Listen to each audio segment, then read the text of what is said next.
దేవునామానికి స్తోత్రం. హల్లెలూయా. ప్రభువైన యేసుక్రీస్తు నామములో అందరికీ కూడా నా హృదయపూర్వక వందనాలు. ఫిలిప్పీయులకు రాసిన పత్రిక 2వ అధ్యాయం 13వ వచనం.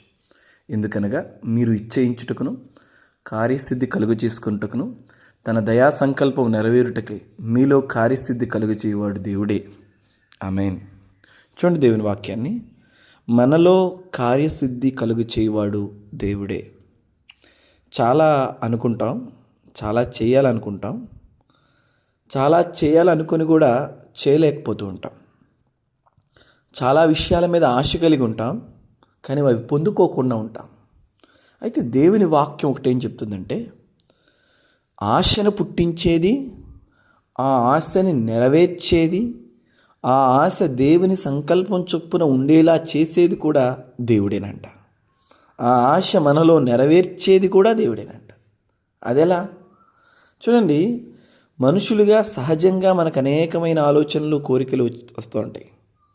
అయితే ఎప్పుడైతే మనం దేవుని వాక్యంతో, ఎప్పుడైతే దేవుని సన్నిధితో మనం దగ్గర అవుతామో, మన హృదయము, మన ఆలోచనలు, మన తలంపులు దేవుని మాటకు, దేవుని సన్నిధికి, దేవుని చిత్తానికి సమీపమవుతాయో, దేవుడంట మనం ఏమి ఆలోచన చేయాలి, ఏమి కోరుకోవాలి, కోరుకున్న దాన్ని ఎలా నెరవేర్చబడాలి, కోరుకున్న దాన్ని ఎలా పొందుకోవాలి, ఆ తపన, ఆ ప్రోత్సాహము, ఆ సహాయము దేవుడే కలుగజేస్తాడు.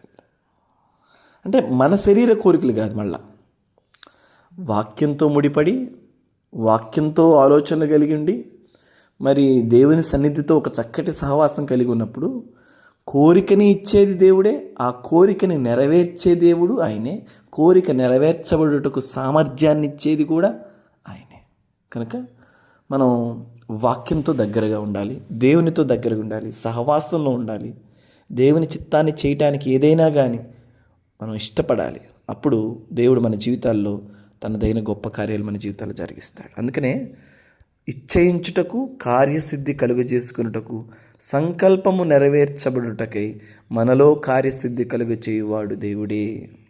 కనుక దేవునితో ఉంటూ, దేవుని చిత్తం తెలుసుకుంటూ, వాక్యంతో సహవాసం చేస్తూ, వాక్యాన్ని ధ్యానిస్తూ, ఒక చక్కటి ఆలోచనలు మనం కలిగి ఉండే వ్యక్తులుగా మనందరం కూడా ఉందాం. ఆమేన్. God bless you. దేవుడి మాటలు మన వెనుకల్లో దీవించును గాక.